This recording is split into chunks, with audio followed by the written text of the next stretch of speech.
सुशांत सिंह राजपूत मामले की सीबीआई जांच चल रही है। सुशांत सिंह राजपूत मामले में अब ड्रग्स एंगल भी सामने आ गया है। इस बीच सुशांत की गर्लफ्रेंड रिया चक्रवर्ती ने ड्रग्स एंगल को लेकर अपनी सफाई दी है। रिया ने कहा कि उन्होंने कभी भी ड्रग्स का सेवन नहीं किया और वह जांच के लिए तैयार रहे हैं। हाल ही में नवंबर 2019 की सोशल मीडिया पर रिया चक्रवर्ती और जया शाह के बीच हुई एक व्हाट्सएप चैट वायरल हुई है। इस चैट से खुलासा हुआ है कि रिया को कहा गया है कि सुशांत को चाय या कॉफी में सीबीडी, जो कि एक ड्रग है, की 3-4 बूंदें डालकर दो। जब रिया से पूछा गया कि सुशांत को रिया चाय या कॉफी में मिलाकर सीबीडी क्यों देना चाहती थी, के सवाल पर उन्होंने कहा, मैं सुशांत को सीबीडी नहीं देना चाहती थी। उन्होंने जया से खुद के लिए एक थेरेपी मांगी थी। उसका कोऑर्डिनेशन मेरे फोन से हुआ था। मैंने उन्हें कुछ नहीं दिया। उन्होंने जो किया वह खुद से किया होगा। रिया ने आगे कहा, यह बेहद दुखद है कि किसी के गुजर जाने के बाद उसकी बातों का सामने लाना पड़ रहा है, लेकिन मेरे पास कोई विकल्प नहीं है। हाँ, सुशांत मैरिजुआना पीते थे, यहाँ तक कि वह मुझसे मिलने से पहले पीते थे। उन्होंने केदारनाथ की शूटिंग या उससे पहले करना शुरू किया था। मैं उन्हें कंट्रोल करने की कोशिश करती थी। मैं सिर्फ इस मामले में ही उन्हें रोकने की कोशिश करती थी, लेकिन वह इस तरह का आदमी था कि जो उसे पसंद होता था वह वही करता था।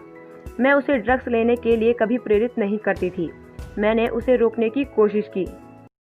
अभिनेता सुशांत सिंह राजपूत की बहन श्वेता सिंह कीर्ति ने रिया पर निशाना साधा है।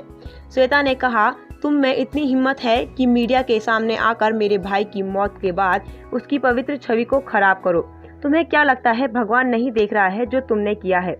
सुशांत की बहन श्वेता कीर्ति सिंह ने रिया की गिरफ्तारी की मांग करते हुए ट्वीट में किया।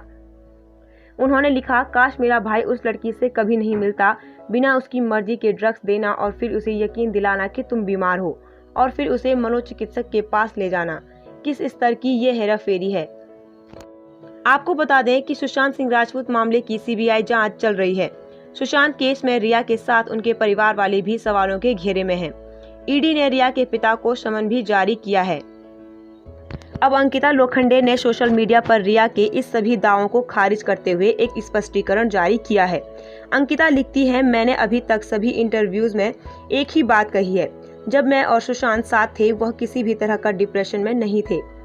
हम उसकी सफलता के साथ में सपने देखते थे और मैं प्रार्थना करती थी और वह सफल होता था। यही मैंने अभी तक कहा है। अगर रिया को लेकर मुझसे कोई सवाल पूछा गया तो मैंने साफ तौर पर ईमानदारी से कहा है कि मैं उसे नहीं जानती और उनके रिश्ते के बारे में मुझे कोई फर्क नहीं पड़ता। किसी की जान जाने से मुझे कोई फर्क नहीं पड़ता है। अगर जब हम साथ थे उस बारे में कोई सवाल पूछा जाता है तो मैं ईमानदारी से जवाब देती हूँ और सच कहती हूँ। अंकिता कहती है, इसलिए मैं अभी भी सच और परिवार के साथ खड़ी हूँ। परिवार की नज़रों में उसके मौत के मुंह में जाने का कारण रिया है। उनके पास चैट और सबूत हैं जिन्हें अनदेखा नहीं किया जा सकता।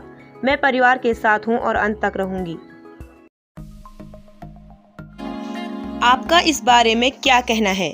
अपनी राय कमेंट में जरूर लिखें। वीडियो लाइक करें, शेयर करें, चैनल को सब्सक्राइब करें और बेल आइकन को प्रेस कर लें ताकि हमारी लेटेस्ट वीडियोस का अपडेट आप तक सबसे पहले पहुंच जाए।